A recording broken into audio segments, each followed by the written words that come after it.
کہ میرے ساتھ ساتھ عاطف بھی مر چکا ہوا ہے۔ آصف نے کہا کہ ہاں ایسا ہی ہے، تم دونوں ہی مر چکے ہوئے ہو۔ جس طرح تم لوگ پرسکون انداز میں بیٹھے ہوئے ہو نا، تمہیں پکا معلوم ہے کہ تم لوگ مر چکے ہوئے ہو اور ہم دونوں ہی ابھی زندہ ہیں، ورنہ جیسے ہم ڈر رہے ہیں نا ویسے تم بھی ڈر رہے ہوتے، اور پھر تم لوگ ہم سے بھی پہلے اس کمرے میں آ کر بیٹھے ہوئے ہو، جبکہ تم لوگ ہمارے سامنے ہی بائیں طرف کے کمروں کو دیکھنے کے لیے گئے تھے۔ میں نے آصف کو خاموش کرواتے ہوئے کہا، ایسا کچھ بھی نہیں ہے، تم زیادہ سوچ رہے ہو اور ڈر رہے ہو، آرام کرو اور سکون سے میری بات سنو۔ جبکہ میں بھی ویسا ہی سوچ رہا تھا جیسا آصف سوچ رہا تھا۔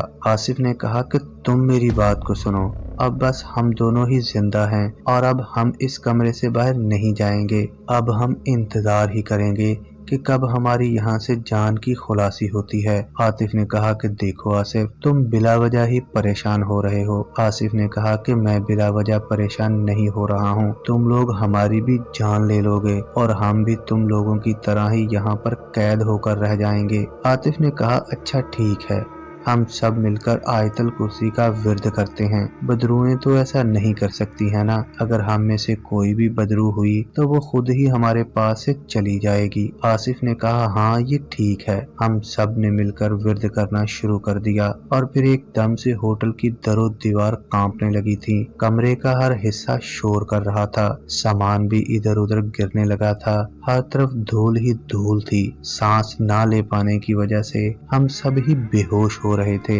ہماری آنکھیں بند ہو رہی تھی، میں تو مکمل طور پر بے ہوش ہو چکا تھا۔ جب میری آنکھ کھلی تو ہم سب ہی سڑک کے کنارے بے ہوش پڑے ہوئے تھے، ایک ایک کر کے سب ہی اٹھے اور ایک دوسرے کی طرف دیکھنے لگے، ہمیں معلوم ہو گیا تھا کہ ہم بچ چکے ہیں۔ ہم نے ہر طرف ہی دیکھا مگر کہیں بھی کسی بھی ہوٹل کا نام و نشان بھی نہیں تھا۔ ہم نے اپنی گاڑی دیکھی تو وہ بھی ٹھیک تھی، ہم نے جلدی سے اپنے گھر کا راستہ لیا اور اللہ کا شکر ادا کیا۔ اگر کسی دوست نے ابھی تک ہمارے اس چینل کو سبسکرائب نہیں کیا ہے تو جلدی سے سبسکرائب کریں، لائک اور شیئر بھی کریں۔